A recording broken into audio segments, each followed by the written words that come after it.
அம்பானி வீடு ஆகாச கூடு என்று சொல்லும் அளவுக்கு மும்பையில் 27 மாடிகள் கொண்ட அடுக்குமாடி கட்டிட அரண்மனையான ஆன்டிலியா உலகளவில் விலை உயர்ந்த வீடுகளின் பட்டியலில் இடம்பெற்றுள்ளது.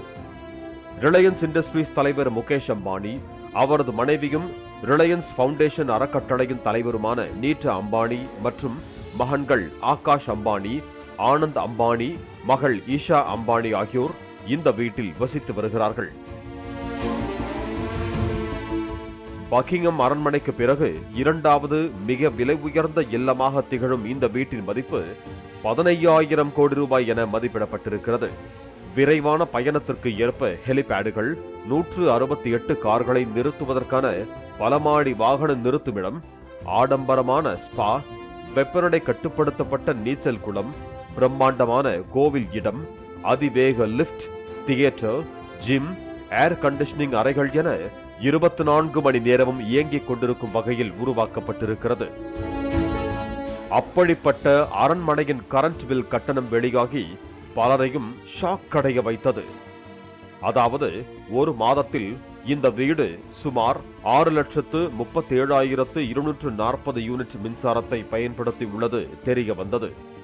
இதனால் கரண்ட் பில் மட்டுமே 70,69,488 ரூபாய் கட்டப்பட்டிருக்கிறது என கூறப்பட்டது.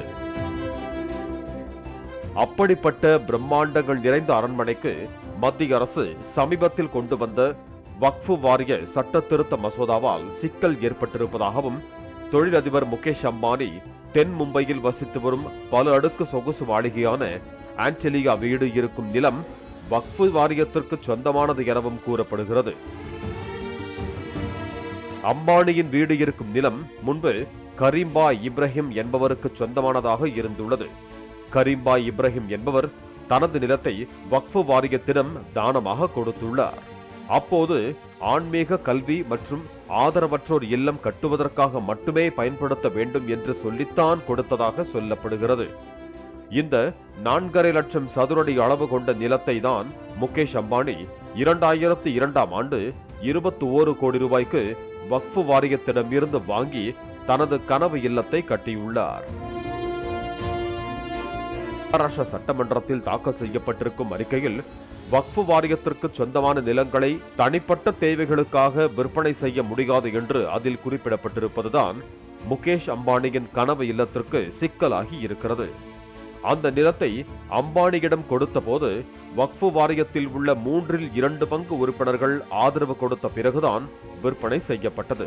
ஆனால் இந்த நிலத்தை விற்பனை செய்வது தொடர்பாக முடிவு எடுக்க வக்ஃப் வாரியத்தின் கூட்டம் எதுவும் கூட்டப்படவில்லை என்ற குற்றச்சாட்டு எழுந்துள்ளது. இந்த நிலத்தை முகேஷ் அம்பானிக்கு விற்பனை செய்ய மும்பை சேரிட்டி கமிஷனர் ஒப்புதல் வழங்கி இருந்த நிலையில் அந்த ஒப்புதலை எதிர்த்து தாக்கல் செய்யப்பட்ட வழக்கு பல ஆண்டுகளாக சுப்ரீம் கோர்ட்டில் நிலுவையில் உள்ளது. அம்பானியின் ஆன்டிலியா அரண்மனை உச்சநீதிமன்ற தீர்ப்புக்காக காத்திருக்கிறது.